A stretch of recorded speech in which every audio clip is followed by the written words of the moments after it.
no Brasil a gente não tem uns pianão assim não, sabe, irmãos? Então aí a gente chega e vê um piano desse tamanho aqui, a gente nem sabe como fazer. Mas vamos lá.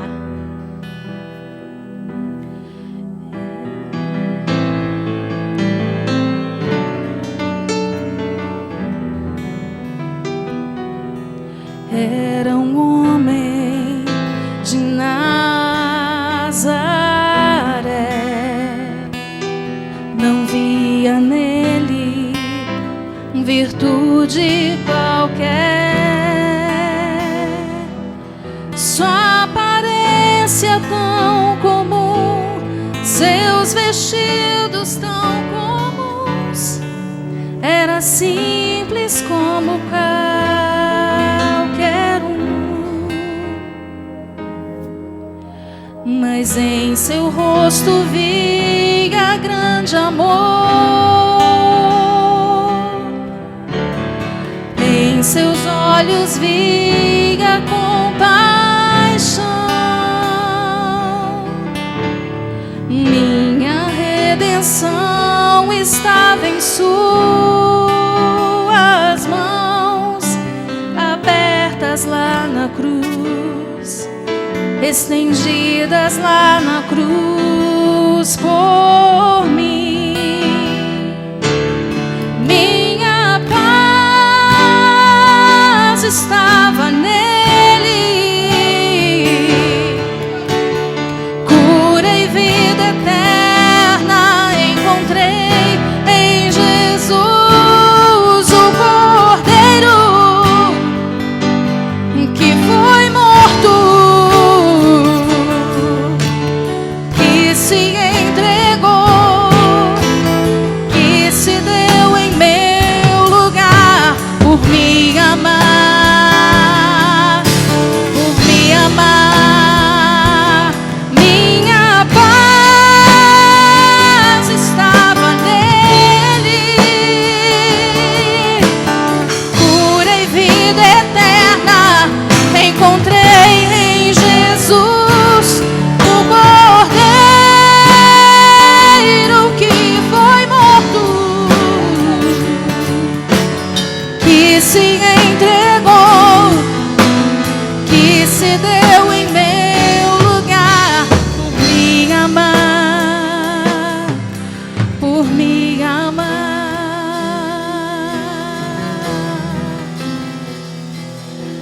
Era um homem de Nazaré, não via nele virtude qualquer, sua aparência tão comum, seus vestidos tão comuns, era simples como qualquer um. Mas nesse rosto eu via compaixão, nesse rosto via compaixão, nesses olhos via grande amor. Minha redenção estava em suas mãos, abertas lá na cruz, estendidas lá na cruz por mim. Minha paz estava nele, cura e vida eterna encontrei em Jesus, o Cordeiro que foi morto, que se entregou, que se deu em meu lugar por me amar, por me amar. Minha paz estava nele, cura e vida eterna encontrei em Jesus, o Cordeiro que foi morto,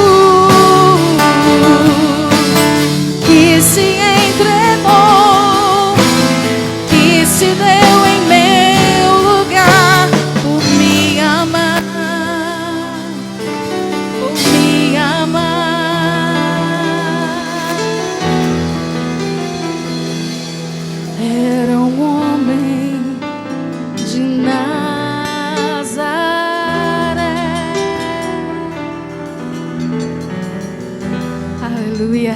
Glória a Deus. Deus abençoe você, querido. Obrigado por essa oportunidade.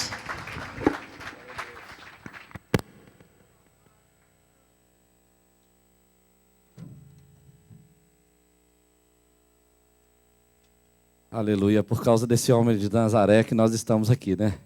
Esse homem é impressionante, incomparável. Em todas os canais de comunicação do mundo, Jesus é a pessoa mais influente de todos os tempos.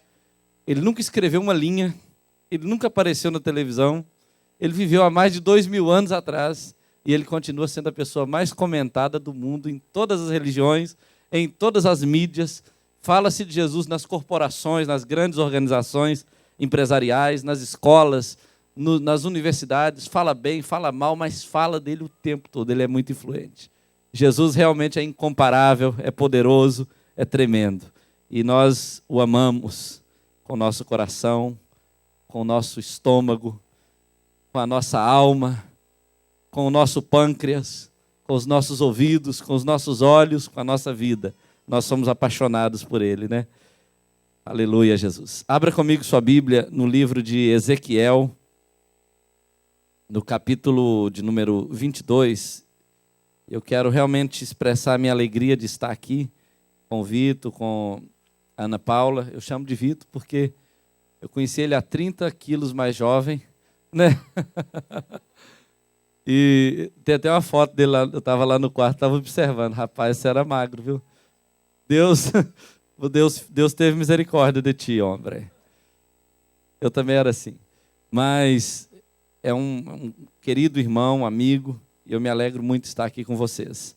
Família, né? Com a família toda. Ezequiel capítulo 22, esse texto aqui é muito assembleiano, vocês sabem disso. Mas não podia ser um texto melhor. Deus colocou isso no meu coração. Eu tive dúvidas, orei, busquei, mas era isso mesmo. Ezequiel capítulo 22, versículo 30, é um texto famoso, muito famoso no meio cristão, daqueles que têm paixão por Deus, daqueles que têm coragem, daqueles que são realmente apaixonados por Deus. E eu quero te convidar para ler comigo o versículo 30 desse capítulo, que diz assim: busquei entre eles um homem que tapasse o muro e se colocasse na brecha perante mim a favor desta terra, para que eu não a destruísse, mas a ninguém achei. Pai, fale conosco nessa noite. Que o teu Espírito tenha liberdade de ministrar os nossos corações. Que a tua voz seja clara, audível, que ela possa realmente penetrar os nossos corações. E que, meu Deus, todos que aqui estão, independente da idade, do nível cultural, do contexto em que vive, meu Deus, que todos possam ouvir a voz do Senhor e serem desafiados, cada um desafiado, por Ti, para viver os sonhos do Senhor para essa terra. Porque a seara é grande, a seara aqui é muito grande, e os trabalhadores são poucos, e é por isso que nós rogamos ao Senhor, para que mande muitos trabalhadores para esta seara, porque os campos já estão brancos para a ceifa. E nós te adoramos nessa noite, Pai, por essa oportunidade, no nome de Jesus. Amém. Pode se assentar, fique à vontade. Eu quero falar um pouco hoje sobre coragem e paixão. Duas coisas que são essenciais na vida cristã. E às vezes Deus tem muitas pessoas corajosas na igreja, mas sem paixão nenhuma. Uma pessoa corajosa sem paixão se transforma às vezes numa pessoa violenta, descontrolada, um exterminador, um demolidor. Uma pessoa apaixonada demais sem coragem, ela chora, se inspira, fica apaixonada por coisas de Deus, mas não tem coragem de agir e de cumprir a vontade dele. Então, Deus precisa de pessoas com coragem e paixão. Pessoas apaixonadas, mas corajosas. Mas antes que a gente fale sobre isso, o livro do profeta Ezequiel é um livro interessante, porque o profeta Ezequiel, que tem o próprio nome gravado nesse livro, ele foi levado para o cativeiro babilônico, na segunda deportação, e como cativo de Babilônia, ele foi um profeta que pregou a sua mensagem para Israel, e ele é considerado um profeta expatriado, porque ele não pregou dentro da sua pátria, ele pregou, mas numa terra estranha. Ele pregou para o seu povo, ele escreveu as profecias, ele recebeu direções de Deus para ministrar a sua nação, mas ele não estava na própria nação, ele estava como cativo, como forasteiro, como imigrante, como estrangeiro numa terra estranha. E ele é um dos únicos profetas da Bíblia que teve uma mensagem que não foi só para Judá ou só para Israel, mas ele teve uma mensagem que tinha a ver com toda a casa de Israel. Ele pregou tanto para Judá quanto para Israel, e todos receberam a mensagem dele. Ele era um profeta realmente com uma mensagem poderosa. É interessante que o propósito do ministério do profeta Ezequiel era conservar na mentalidade, na mente, na memória da nação de Israel, a consciência de que os pecados deles os levaram para o cativeiro. Eles não estavam ali por acaso. Eles não estavam ali porque era o projeto de Deus para eles, mas eles estavam ali cativos por causa dos muitos pecados que eles acumularam ao longo dos anos. Mas, ao mesmo tempo, ele também tinha um papel de deixar viva na consciência, na memória daqueles judeus, do povo de Deus, as promessas que Deus havia feito para a nação, e que por causa dessas promessas, Deus restauraria o seu povo. Então ele tanto estava mantendo na consciência do povo a consciência dos pecados, mas a certeza de que as promessas se cumpririam um dia. E quais eram os pecados dessa nação? Dentre tantos, Israel foi acusado de 4 categorias de pecados. Israel e Judá. Primeiro, os crimes de sangue. Eles eram chamados de cidade sanguinária. Ele denunciou essa cidade por causa de crimes, por causa de rituais e por causa de pecados morais. Eram pessoas que matavam não só pessoas alheias, mas matavam os próprios filhos em certas circunstâncias e os ofereciam a Moloque ou a outros deuses. Era uma nação que havia se paganizado de tal maneira que eles estavam fazendo coisas que as nações ímpias já nem faziam mais. Tinha pecados que Israel cometeu que Deus falou assim: nem os ímpios fazem isso, mas vocês estão fazendo. Eram coisas assim realmente terríveis. Eles também passaram a ser uma nação que aprenderam a desonrar, como até as nações ímpias não faziam. Por exemplo, eles maltratavam os próprios pais, maltratavam os estrangeiros que viviam entre eles, o órfão e a viúva. E Deus brigou por causa disso, porque o estrangeiro, o órfão, a viúva e os pais são pessoas desprotegidas. São pessoas, os pais, por exemplo, eles vão ficando velhos e eles precisam dos filhos. E os filhos abandonaram os pais. O estrangeiro está fora da sua pátria, ele não tem direito político, ele não tem direito social, e muitas vezes ele precisa da ajuda do povo nativo daquela terra. E às vezes eles não podiam contar com isso. Então, Deus passou a ser o defensor do estrangeiro, do órfão e da viúva e dos pais. E com isso, Deus puniu a nação por causa desses pecados de desonra. Uma outra coisa é que eles também se contaminaram sexualmente. Eles praticavam todo tipo de impureza sexual, de confusão com animais, com homem, todo tipo de pecado nessa área sexual eles passaram a praticar. Além disso, eles também se envolveram com suborno, usura, lucros desonestos, e eles então passaram a ser pessoas realmente apagadas, sem Deus, sem referência moral, sem comunhão com Deus. E esses pecados todos levaram a nação para o exílio, levaram a nação para a escravidão, para a opressão. Agora, por causa disso, por causa de todos esses pecados que eu estou mencionando aqui, eu não sei se o retorno abaixou de novo, se pudesse caprichar de novo no retorno para mim. Eu estou até querendo comprar um retorno de ponto, sabe? Aquele que fica dentro da orelha da gente, que aí não tem problema. Mas esse aqui não cabe na minha orelhinha. Eu vou arrumar um menorzinho um pouquinho. Mas olha só, queridos. Por causa desses pecados, Deus levou toda a nação para o cativeiro. Mas é interessante que nesse capítulo, um pouco antes que tudo isso acontecesse, Deus estava dizendo aqui a razão por que ele levou. Os pecados realmente foram a principal razão. Mas a maior razão pela qual a nação toda foi levada para o cativeiro foi porque quando Deus decidiu destruir o povo, antes de fazer isso, ele saiu procurando alguém que pudesse estar na brecha, no muro, entre Deus e os pecados da nação. Ele procurou entre toda a nação, entre os líderes religiosos, entre as crianças, entre os adultos, entre os homens e as mulheres, mas a Bíblia diz aqui, mas ele não encontrou ninguém. Ele procurou. Deus está mostrando para nós aqui que se ele tivesse encontrado uma pessoa que pudesse estar na brecha, ele não teria destruído a nação toda. Mas ele não achou nenhum. Não tinha nenhum que tivesse coragem e paixão para estar na brecha entre Deus e o povo. Não tinha nenhum. Deus falou, se eu encontrar um homem na brecha, uma pessoa, ele nem fazia questão que fosse homem, podia ser mulher, mas se ele encontrasse um, ele não destruiria a nação toda. Mas olha, queridos, o que era estar na brecha? Deus usa isso como uma figura de linguagem, porque nem é literalmente que Deus está dizendo. Ele está falando de forma figurativa. Mas estar na brecha era algo curioso. Porque quando uma nação era invadida pelos seus inimigos, normalmente naquele tempo as cidades fortes, elas tinham muralhas intransponíveis. Como Jericó, por exemplo, tinha uma muralha com 9 metros de altura e 7 de largura. Eram realmente muralhas muito difíceis de serem penetradas.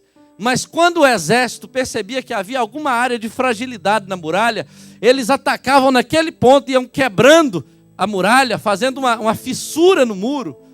E aquela parte que era atingida pelo exército inimigo passava a ser a área de maior fragilidade. Se eles não cuidassem daquele buraquinho, eles poderiam perder toda a condição de guerra por causa de uma brechinha.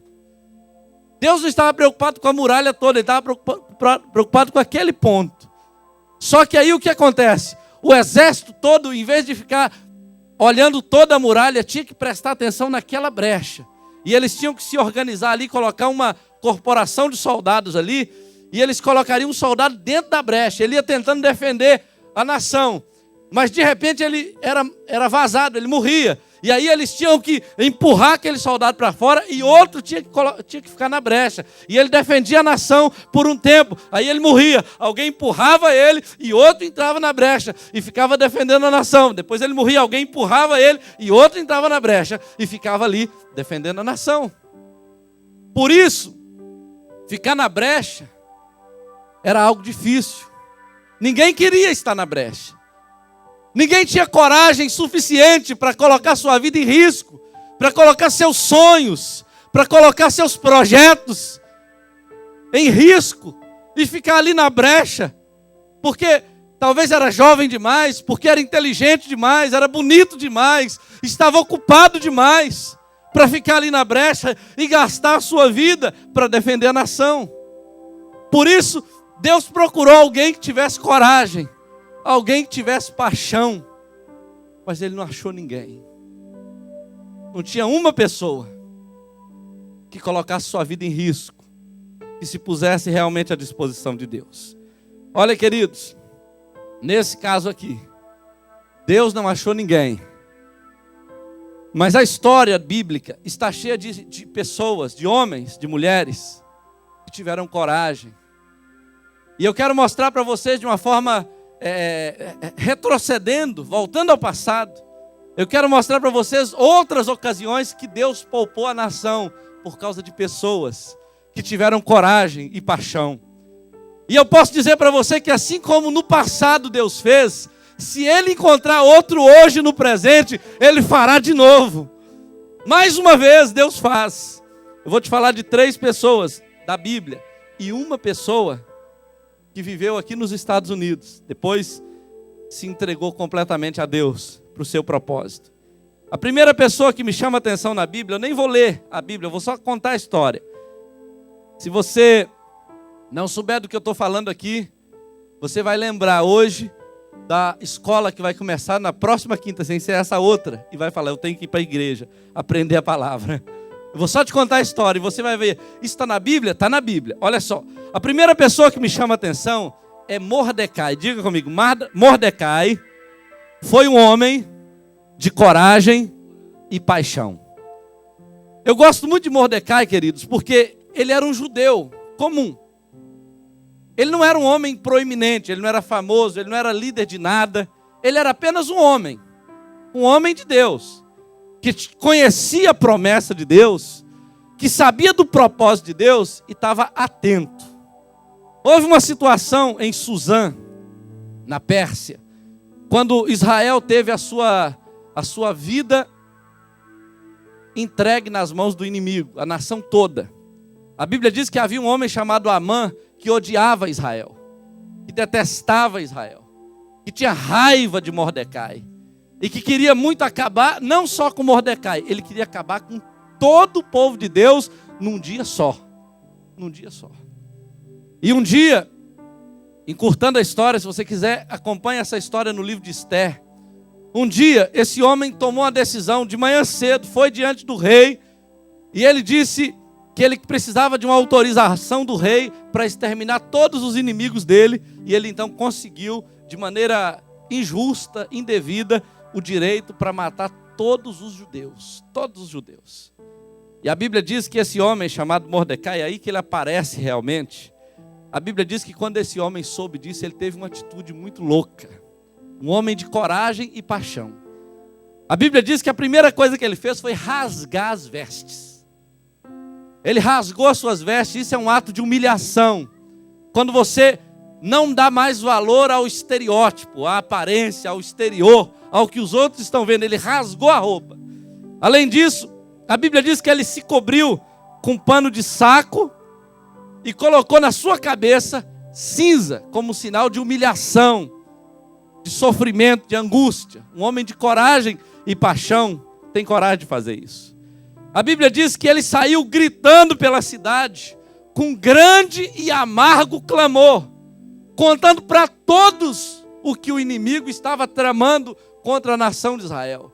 Mordecai não sabia que Amã estava por trás disso, mas na verdade ele sabia que era um projeto do inferno para destruir o povo de Deus. E ele saiu gritando pela nação, ele saiu chorando, com muita amargura, com muita tristeza em todas as províncias, gritando e dizendo tudo que estava acontecendo. E a Bíblia diz que ele chegou até a porta do rei, sentou lá, com a roupa rasgada, com um pano de saco no corpo, com cinza na cabeça, e ficou lá. Alguém passava e falava: você vai morrer, Mordecai. Ninguém pode chegar diante do rei e ficar assim. O rei vai te matar, o exército vai te matar, você não sobrevive mais do que um dia. Mas ele não estava nem aí para a vida dele. Ele estava preocupado com o povo de Deus que estava correndo risco. E ele ficou ali sentado. Um dia a rainha veio, a rainha era sobrinha dele, e disse: olha, Mordecai, eu vou mandar roupa para você, comida. E ele disse: olha, eu não quero isso. Eu não quero. Um homem com coragem e paixão, ele não está atrás de roupa, de comida. Ele está atrás de cumprir o projeto de Deus para a vida dele. Olha, queridos, a Bíblia diz que esse homem jejuou 3 dias inteiros. Só quem tem coragem e paixão fica mais do que até a hora do almoço sem comer. Quando a gente tem paixão, comida não tem valor para nós, sono não é tão importante para a gente. Quando a gente está apaixonado, querido, a gente só pensa naquilo que Deus colocou no coração da gente. A paixão é assim. E a Bíblia diz que esse homem, quando a rainha veio falar com ele, ele confrontou a rainha. Ele pôs o dedo na cara da rainha e falou assim: olha, rainha Esther, você está aí nessa posição, não é à toa. Deus te colocou nessa posição porque Ele tem um projeto para a tua vida. Mas entenda uma coisa: se você não se levantar e se colocar na posição que Deus espera de você, Deus vai prover o recurso de outra maneira, mas Ele vai tratar com você por isso. Deus falou isso através da boca desse homem. Um homem com coragem e paixão, tem coragem de pôr o dedo na cara da rainha, tem coragem de se expor, tem coragem de se derramar.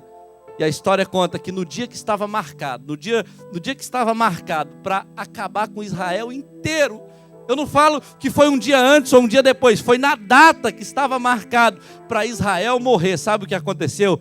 Deus trouxe sobre a nação o feriado de Purim, o dia de alegria, porque no dia que Israel ia morrer, Israel ganhou a cidadania.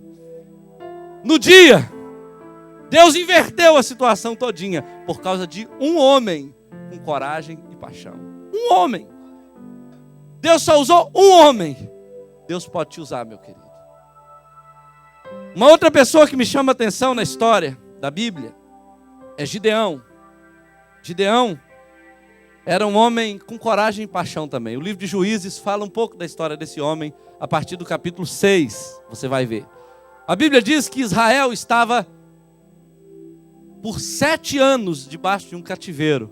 Os midianitas, amalequitas, povos do Oriente, vinham todas as vezes que Israel semeava. Pegava todo o produto da terra, não deixava Israel sustento algum, nem para eles, nem para os animais, nem para nada. E a Bíblia diz que Israel foi ficando muito debilitado.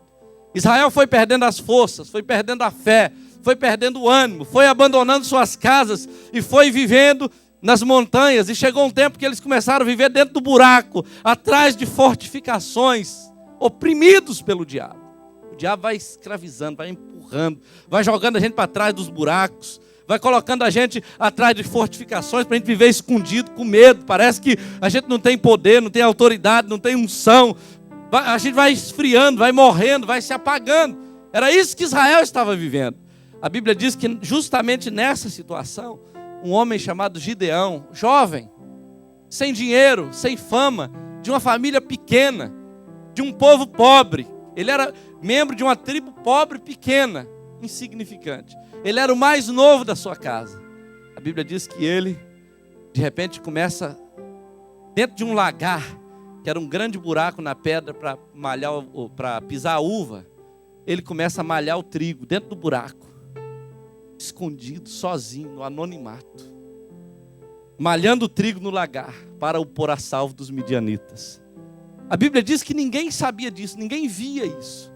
Mas o anjo do Senhor viu, se assentou do lado dele e começou a ministrar no coração dele: o Senhor é contigo, homem valente. Porque o homem valente é aquele que mesmo sem força, mesmo sem recurso, mesmo sem condição, ele pega o pouco que ele tem e oferece para Deus. Se Deus quiser usar, Deus vai usar ele. Porque aquele que tem não vai, mas o que não tem vai, Deus usa esse.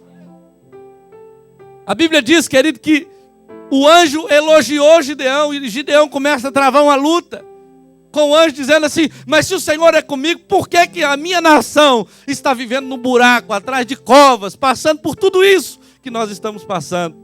E a Bíblia diz que num tempo de pobreza, esse homem valente, apaixonado, esse homem corajoso, ele pegou tudo que ele tinha reservado para ele e ofereceu para o Senhor. A Bíblia diz que ele pegou o cabrito, ele pegou bolo, ele preparou um manjar para o Senhor e fez uma oferta no altar de Deus. E a Bíblia fala que Deus colocou fogo naquele altar. Ele edificou um altar. E sabe o que acontece? Daí a pouco esse homem vai lá na casa do pai dele e destrói o altar que estava ali para Baal. E em cima dos escombros do altar de Baal, ele levanta um altar para o Deus vivo. Esse é um homem com paixão e coragem. Derrubar o altar de Baal tem que ter coragem e tem que ter paixão por Deus. Para você tirar aquilo que está funcionando e colocar algo para Deus, querido, tem que ter paixão, tem que ter coragem. Era isso que Gideão tinha. E ele edificou um altar a Deus. E a Bíblia mostra, queridos, que logo em seguida, uma multidão de pessoas estava seguindo Gideão.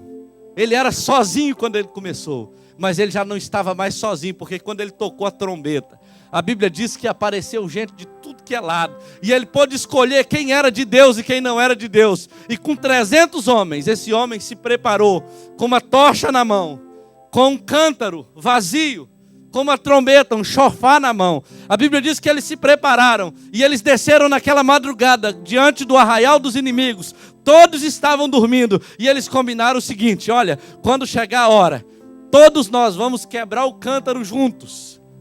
Vamos levantar a tocha e tocar a trombeta. E eles combinaram isso e gritar pelo Senhor e por Gideão. E no silêncio daquela madrugada, enquanto todos os inimigos estavam dormindo, eles chegaram, 300 homens, rodeando a montanha, no escuro. E eles então, no momento certo, eles quebraram o cântaro, tocaram a trombeta, levantaram a tocha e gritaram pelo Senhor e por Gideão. E quando os inimigos acordaram, tão assustados eles ficaram, que eles pegaram as espadas e um começou a matar o outro. E a Bíblia diz que naquele dia, por meio de Gideão, Deus trouxe grande livramento a Israel, porque Deus pôde encontrar nele um homem com coragem e paixão.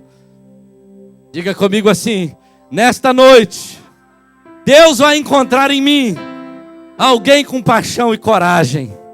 Você crê nisso?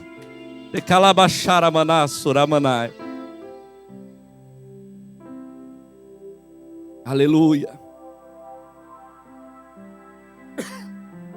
Uma pessoa que me chama a atenção na história bíblica, uma terceira pessoa, é Moisés. Moisés me chama a atenção porque Moisés, desde cedo, ele foi treinado para ser o sucessor de Faraó. Ele quase morreu quando nasceu, mas quando chegou o momento, ele foi levado para o palácio. E depois que você começa a acostumar com coisa boa, fica difícil largar, não é verdade? No Egito tinha mulher bonita, dinheiro, poder. Ele poderia ser o herdeiro do trono de Faraó.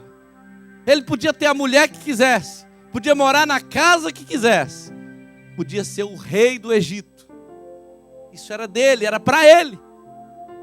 Mas a Bíblia diz, o negócio começa na vida de Moisés quando a Bíblia fala que ele recusou ser chamado filho da filha de Faraó, por causa de coisas invisíveis que ele acreditavam que eram mais reais do que as visíveis que ele estava vendo. Esse homem sabia fazer escolha. Esse homem tinha paixão, tinha coragem. Ele acreditava no que Deus tinha para ele mais do que os olhos dele estavam vendo, naquelas coisas que os olhos deles viam. E a Bíblia diz que pela fé ele renunciou ao Egito. Tem que ter fé, não tem? Tem que ter fé. Renunciar ao Egito não é fácil não, querido. Mas tem que ter coragem e paixão. Alguém fala, mas o que você faz na vida? Você é só pastor?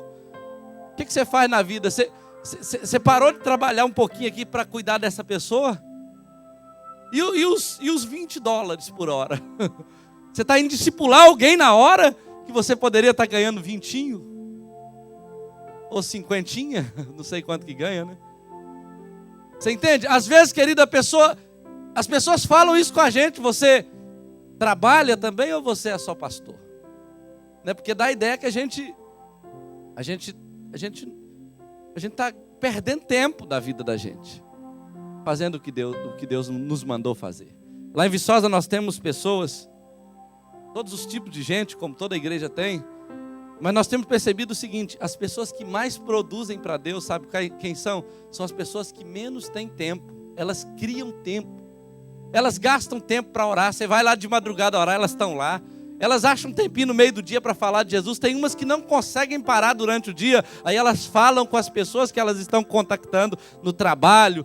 Qualquer que seja o trabalho, seja na universidade lá de Viçosa, seja nas empresas que eles trabalham ou que eles são donos, mas eles estão aproveitando o tempo que têm para ser canais de Deus. Moisés, pela fé, ele renunciou ao Egito. Ele renunciou ao trono.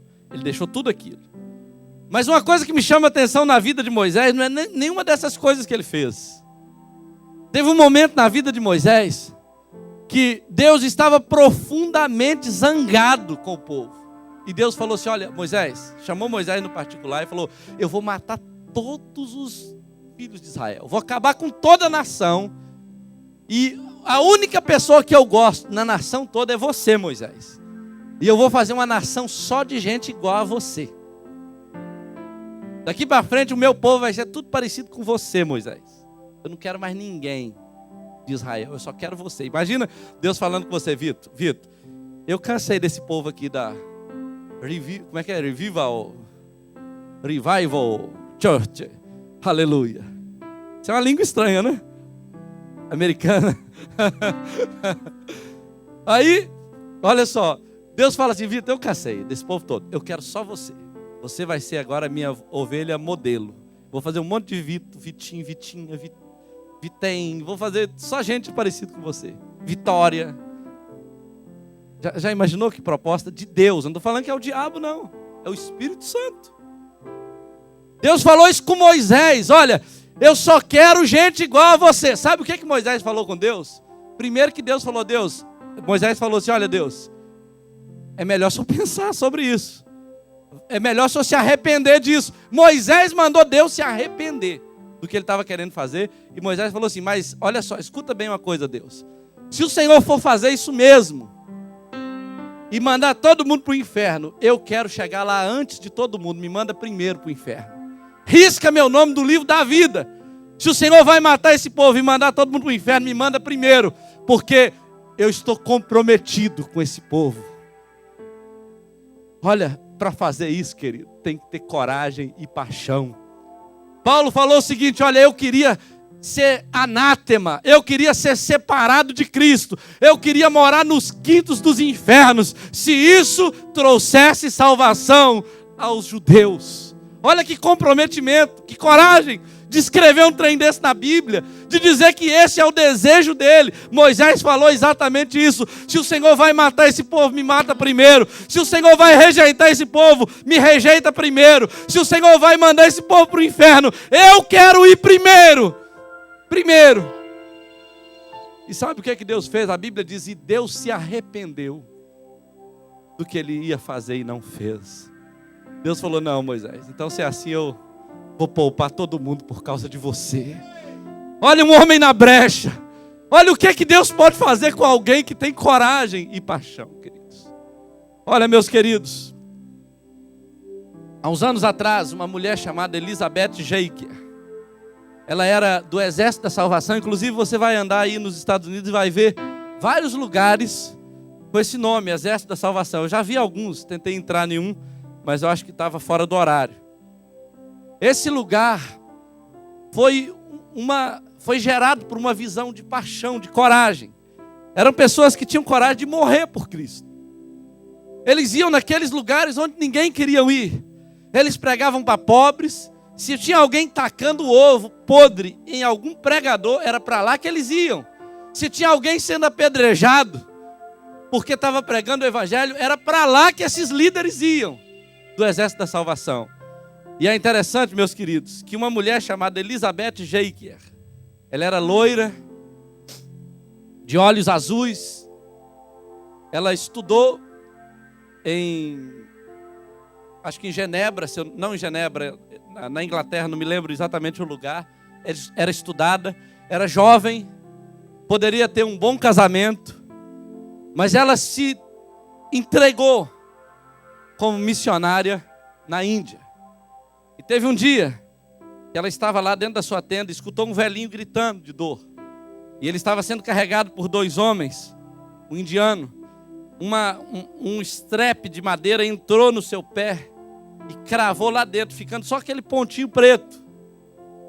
E ela vendo aquele homem gritando em agonia, não sabendo como ajudá-lo, o que fazer para ajudá-lo. Ela não tinha instrumento nenhum cirúrgico para arrancar aquele estrepe do seu pé. Então, ela tinha dentes fortes. Ela se abaixou rapidamente e meteu os dentes dela, pregou aqueles dentes naquele pé sujo daquele indiano que nunca tinha calçado um sapato, e arrancou com um dente aquele pedaço de pau que estava no pé daquele homem. E aí, passou um tempo, num dia que eles estavam indo adorar o deus Ganesh, o deus com cabeça de elefante, lá no templo deles.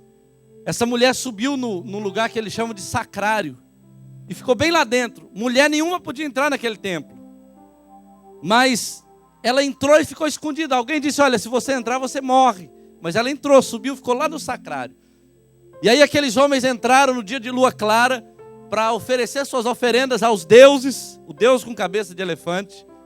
E quando eles entraram e se prepararam para isso, ela gritou de lá e disse, vocês a partir de hoje, ela subiu, abriu os braços e disse, a partir de hoje vocês são servos do Deus vivo. E aqueles homens pararam as suas oferendas, alguns tiveram vontade de ir matá-la, mas de repente eles começaram a dizer o seguinte, olha, quando nós tínhamos cólera, ela nos ajudou a tratar a nossa cólera. Quando estávamos com fome, com sede, com alguma enfermidade, ela cuidou da gente. Ela já demonstrou que nos ama e que se importa conosco. Então, se ela está aqui esse tempo todo querendo o nosso bem, é porque o que ela está nos oferecendo é melhor do que o que nós temos. E naquele dia, todo aquele povo se entregou a Cristo. Naquela noite. Pode aplaudir o Senhor. Aleluia. Sabe, queridos, Deus ainda hoje procura homens e mulheres com coragem e paixão. Deus procura pessoas com coragem e paixão. Ele disse, olha, eu procurei um, mas eu não achei ninguém naquele tempo. Mas quem sabe hoje ele pode achar alguém. Eu não quero te desafiar a fazer uma coisa impensada. Eu não quero te desafiar a fazer uma coisa baseada na emoção. Mas eu quero te desafiar a colocar sua vida no altar de Deus. Queridos, hoje eu pastorei uma igreja que está crescendo muito. Lá em Viçosa, no Brasil. Estamos espalhando algumas igrejas nas regiões. Estamos cuidando de dependentes químicos, viciados em drogas. As coisas estão indo muito bem. Mas se Deus me mandar sair de lá e ir para a África, para a China, para qualquer lugar do mundo, e se a minha esposa concordar e meus filhos, se for tudo debaixo da direção de Deus, eu largo qualquer coisa para fazer a vontade dEle. Porque eu entreguei a minha vida nas mãos dEle. E eu quero desafiar você nessa noite, no nome de Jesus, a repensar a sua vida. Deus te colocou nessa nação, meus queridos, uma nação que, até onde eu percebi, a nação americana está morta espiritualmente. Eu andei por essas cidades aí que eu passei até agora e eu vi templos e mais templos fechados, parecendo cemitérios de pessoas que um dia adoraram a Deus, mas está ali só os monumentos daquilo que um dia foi muito poderoso e muito grande. Eu sei que Deus está fazendo um mover muito grande na sua vida, mas eu creio que Deus quer usar você para ser uma tocha acesa nessa nação. Eu creio que Deus quer usar você, e se você crê nisso, se levante nesse momento que eu quero orar com você. Eu creio que de alguma maneira, ou Deus vai usar essas crianças americanas que estão nascendo aqui, ou Deus vai usar a sua vida, ou Ele vai usar a sua oração, Ele vai fazer alguma coisa através de você, porque eu não creio que Deus te colocou aqui, que Deus vai te dar até a cidadania, só porque Ele está preocupado com o seu bolso. Olha, queridos, o que Ele está colocando no seu bolso é só um pequeno sinal do que Ele quer colocar no coração daquele povo. A riqueza que Deus quer realmente trazer é realmente a presença dEle de volta para essa nação. Essa nação precisa muito de Deus. Eu não sabia que a coisa era tão terrível como está. Eu estava orando aqui enquanto Deus estava se movendo nesse culto. E eu me lembrava daquela profecia de Ezequiel, quando Ezequiel viu aquele vale de ossos secos. E eu vi esses tempos, parece aquilo, um vale de ossos secos. E eu fiquei perguntando para Deus, Deus, será que esses ossos podem reviver outra vez? Será que o Senhor pode trazer avivamento aqui de novo, como o Senhor trouxe no tempo de Charles Finney? Diz que ele pregou aqui, né? Você me disse que ele pregou nessa cidade. Será que Deus pode fazer esse povo se dobrar de novo, queridos? Deus ama as pessoas. A Bíblia diz que Deus amou o mundo de tal maneira, Ele amou essas pessoas, esses americanos, os haitianos, os hispânicos, os brasileiros, os africanos. Deus ama essas pessoas. Deus está interessado, queridos, em pessoas que se coloquem na brecha. Deus está à procura de homens que tenham realmente corações sangrando, apaixonados, dispostos a se oferecer. Olha, queridos, eu não sei por que Deus me trouxe aqui. Você talvez não sabe por que você está aqui nessa noite. Mas eu sei que há no coração de Deus um desejo ardente de encontrar pessoas que se coloquem na brecha. Ele está à procura de pessoas que orem até o inferno congelar. Ele está à procura de pessoas que orem até o capeta perder o rumo da casa dele. Ele está à procura de pessoas que orem até o orgulho de quem quer que seja americano, seja brasileiro. Ele quer que esse orgulho caia por terra e as pessoas rasguem as suas vestes e reconheçam que o Senhor é Deus. Deus está à procura de um povo apaixonado, de um povo corajoso. Quando eu cheguei lá em Viçosa, o pastor Vitor deve lembrar um pouco disso. Eu via imagens de idolatria em tudo que é ponto da cidade. Você lembra como era lá? as pessoas se prostituindo na rua, usando drogas, né, no Nico Lopes, aquelas festas loucas. E eu não conseguia ver isso, porque eu tinha vindo de uma cidade igual a Ipatinga, cheia de crentes. E eu então ia para a feira com meu violãozinho, eu nunca soube cantar, mas eu cantava, pregava. Não sei se você chegou a ver isso. Eu subia em cima na praça, lá no calçadão, e pregava para aquelas pessoas. Queridos, muitas vezes eu fui ridicularizado. Muitas vezes eu corri risco de apanhar, porque teve uma vez que eles mandaram desligar o meu som e mandaram eu sair dali, e eu subi em cima da caixa e falei assim: até hoje eu falei aquilo que era bom para vocês, mas hoje eu quero falar uma verdade que vocês não estão prontos para ouvir. E eu subi em cima de uma caixa e contei para eles toda a podridão que existe por trás da idolatria católica. Contei para eles a questão dos abortos que foram descobertos no Vaticano na Idade Média, os crânios de crianças que foram produtos de aborto daquelas freiras que vivem lá. E fui contando todas aquelas coisas, disse: olha, são esses líderes que vocês estão seguindo, é essa liderança cega que está levando vocês para o inferno. E eu então anunciei tudo isso naquele dia, e eu pensei que eu poderia sair dali morto, mas a paixão, a coragem não me deixava voltar para casa sem fazer isso. Hoje, queridos, nós estamos colhendo os frutos. Almas que estão se rendendo, famílias que estão se rendendo a Cristo. Até mesmo um padre um dia entrou lá na igreja dizendo: eu preciso de Jesus. Deus está realmente levantando um povo com coragem e paixão. E eu quero desafiar você a ser mais do que um bom crente dessa igreja. Calabana, surabanda, xerebanda, gassuri, cantarabana.